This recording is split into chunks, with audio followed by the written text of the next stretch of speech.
toi qui n'as pas encore 50 ans, tu as vu Abraham? Jésus leur répondit, Amen, Amen, je vous le dis, avant qu'Abraham fût, moi je suis.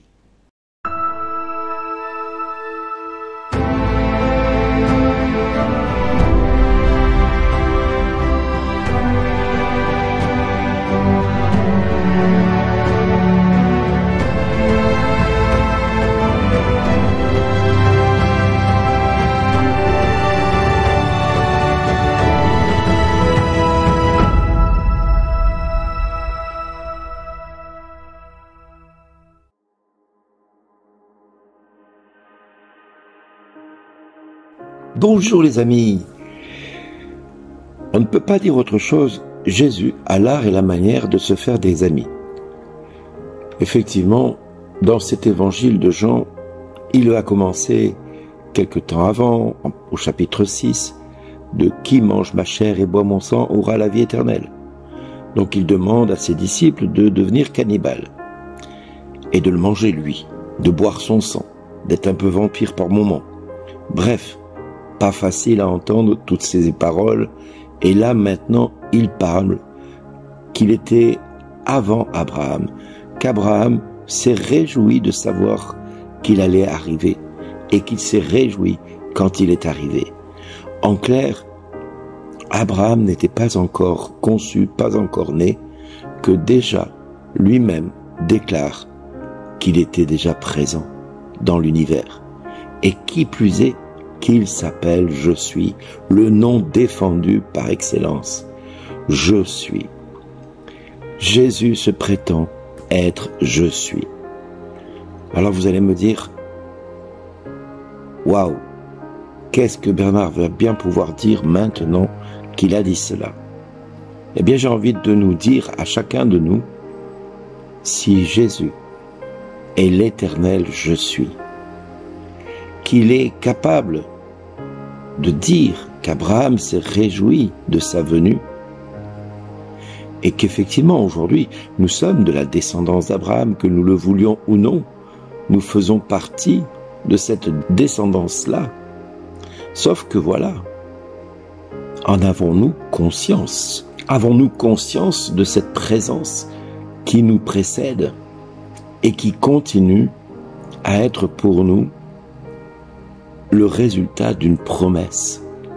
Dieu a dit à Abraham qu'il ne s'appelait plus Abraham, mais Abraham, parce qu'il allait être le père d'une multitude de nations.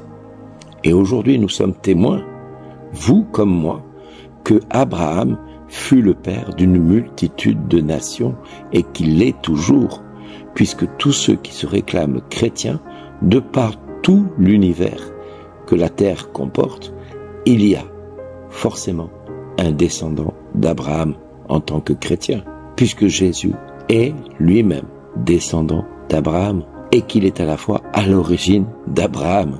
C'est un peu complexe, vous allez me dire.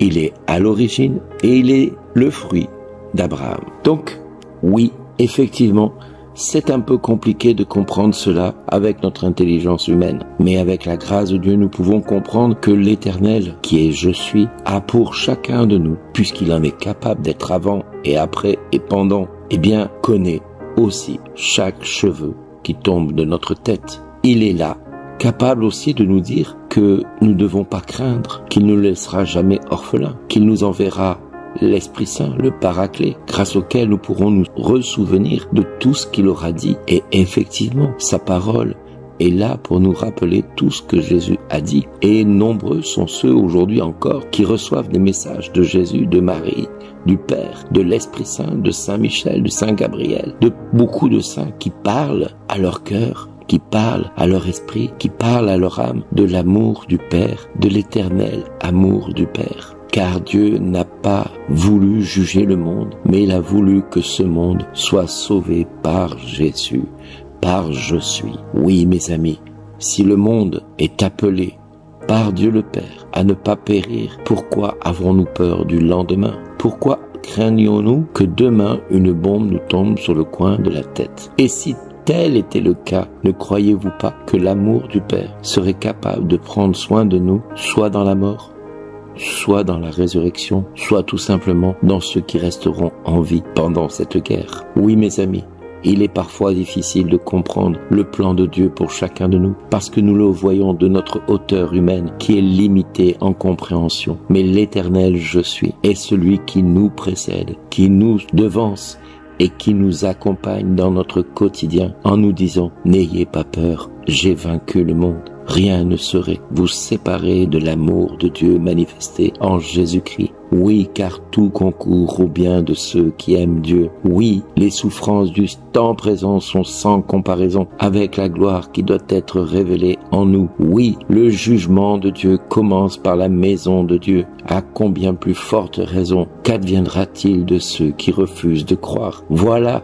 les paroles que Dieu nous dit parce qu'il a tant aimé le monde, qu'il a donné son Fils unique afin que quiconque, toi mon ami, moi, tous ceux qui sont autour de toi, nous sommes devant l'Éternel, je suis, des quiconque, afin que tous ceux qui croient ne périssent pas, aient la vie éternelle, car rien n'est impossible à Dieu. Oui mon ami, aujourd'hui c'est ton jour de croire que Dieu t'appelle à vivre avec je suis, car je suis veut de toi l'amour, la paix, la joie, le bonheur et la prospérité. Oui, Dieu veut pour toi, je te le redis, la paix, la joie, le bonheur, l'amour et la prospérité. Ne crains donc pas demain. Demain se souciera de lui-même. À chaque jour suffit sa peine. Ne crains pas, petit troupeau. Ne crains pas. Paix aux hommes de bonne volonté, nous disent les anges à la naissance de Jésus. Eh bien, aujourd'hui, moi je te dis, ne crains pas demain, parce qu'aujourd'hui c'est ton jour. Aujourd'hui, Dieu et moi, nous te disons merci d'être une joie pour nous. Merci d'être là, d'être ce que tu es, même si tu n'es pas parfait, même si par moments tu es un peu tordu comme moi. Eh bien oui, réjouissons-nous parce qu'il a voulu que nous soyons présents en ce jour. Alors, merci d'exister parce que tu es une joie pour nous. Amen. Amen. Amen.